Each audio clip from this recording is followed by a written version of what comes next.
Hello everyone, আসসালামু আলাইকুম। আজকের আমি আপনাদের নতুন ধরনের এই ঝটপট নাস্তাটি তৈরি করে দেখাবো।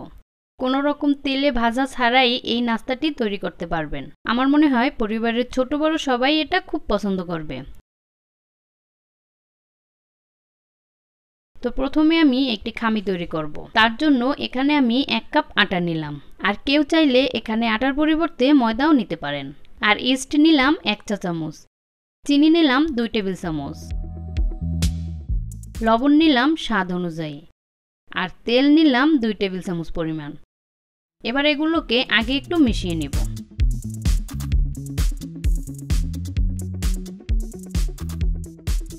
এবার অল্প অল্প করে পানি দিয়ে খামি তৈরি করতে হবে।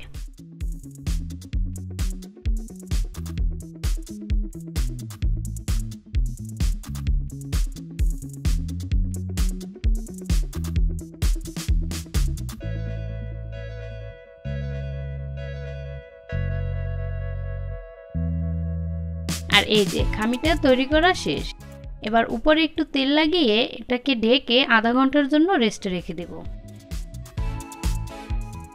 এবার আমি পুরটা তৈরি করব। আর তার জন্য চুলায় একটি প্যানে 1 টেবিল চামচ তেল দিয়ে দিলাম। তারপরে হাফ কাপ পেঁয়াজ কুচি দিয়ে দিলাম। এবার এই পেঁয়াজটাকে একটু সময় ভেজে নেব। অনেক বেশি ভাজার দরকার নেই, পেঁয়াজগুলো একটু নরম হয়ে যাওয়া পর্যন্ত ভাজলেই চলবে। আর পেঁয়াজটা একটু ভাজার পরে এই যে এখানে আমি 1 কাপ পরিমাণ ছোট করে কেটে রাখা মুরগির মাংস দিয়ে দিলাম।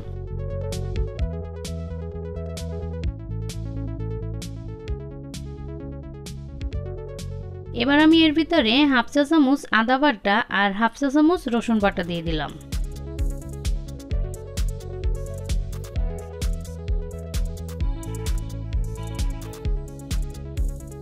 তারপরে দিলাম 1 চা চামচ লাল মরিচের গুঁড়া, হাফ চা চামচ লবণ, হাফ চা চামচ জিরার গুঁড়া, হাফ চা চামচ গরম মশলার গুঁড়া আর 1/4 চা চামচ গোলমরিচের গুঁড়া।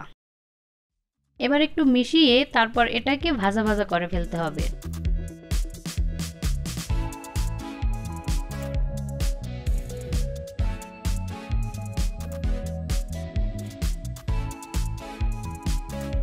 আর এই যে এটা এরকম একটু ভাজা ভাজা হয়ে যাওয়ার পরে এর ভিতরে দিলাম হাফ কাপ গাজর কুচি, একটু কাঁচামরিচ কুচি আর দিলাম 1/4 কাপের মতো টমেটো কুচি।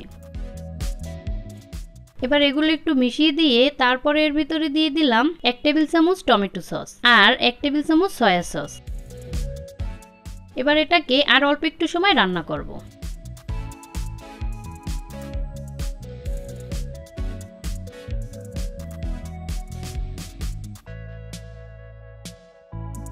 আর এই যে এটা রান্না করা শেষ। এবার একটু ধনিয়া পাতা কুচি দিয়ে তারপরে নামিয়ে নিব।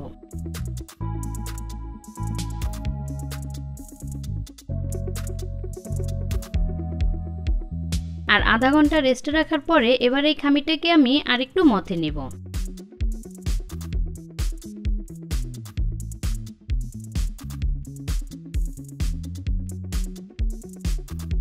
আর মথে নেওয়ার পরে এই যে আমরা যে নরমাল রুটি তৈরি করি ওই সাইজের এক একটা লেচি কেটে নিতে হবে। এবার এগুলো দিয়ে একটা একটা করে রুটি বেলে নিতে হবে।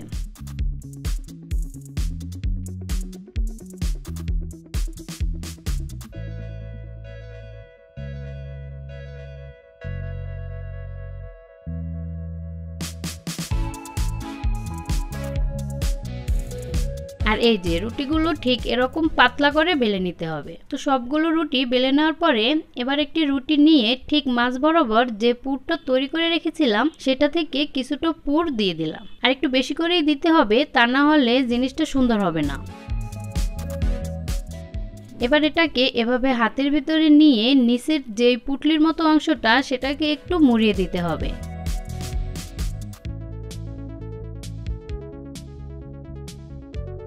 তারপরে উপরের যে বাড়তি অংশটা সেটাকে হাতে এরকম একটু পানি লাগিয়ে টেনে টেনে নিচের দিকে লাগিয়ে দিতে হবে।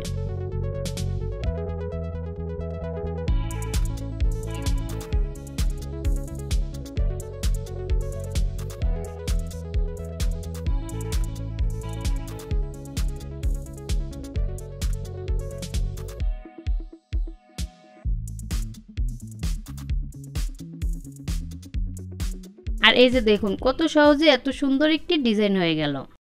তো আপনাদের বোঝার সুবিধার্থে আমি আরও একটি তৈরি করে দেখাচ্ছি। আর এটা আসলে বলে বোঝানোর কিছু নাই, একটু খেয়াল করে দেখলেই কিন্তু এটা সবাই তৈরি করতে পারবে।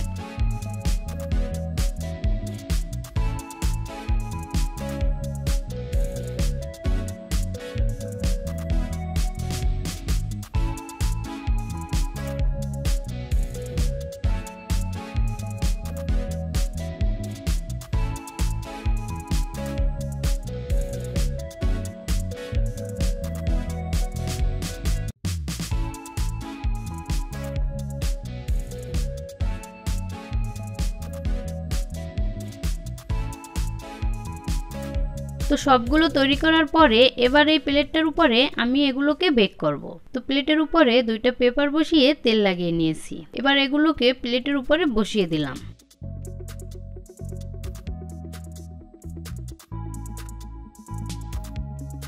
এবার এই যে এখানে আমি কিছুটা চিনি আর পানি মিশিয়ে নিয়েছি। এবার এই চিনির পানিটা এগুলোর উপরে ব্রাশ করে দেব, তাতে করে সুন্দর একটা কালার আসবে।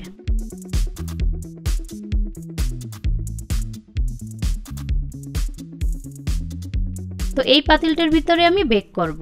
তো পাতিলের ভিতরে একটি স্ট্যান্ড বসিয়ে তার উপরে প্লেটটা বসিয়ে দিলাম। এবার পাতিলটা ঢেকে চুলার আঁচ লো থেকে একটু বাড়িয়ে তারপরে 30 মিনিট এটাকে বেক করব। তো ফিরে আসলাম 30 মিনিট পর। আর এই যে দেখুন কালারটা কত সুন্দর হয়েছে। এবার আমি নামিয়ে নিচ্ছি। তো দেখুন কত সহজে সুন্দর একটি নাস্তা রেডি হয়ে গেল। আর এটা শুধু দেখতেই সুন্দর না, এটা খেতেও কিন্তু অনেক মজার হয়েছে। তো আশা করি আপনাদের ভালো লেগেছে। ভালো লাগলে আমার চ্যানেলটি সাবস্ক্রাইব করে দিবেন আর আমার ভিডিওতে লাইক, কমেন্ট এবং শেয়ার করবেন। তো ভালো থাকবেন সবাই। আল্লাহ হাফেজ।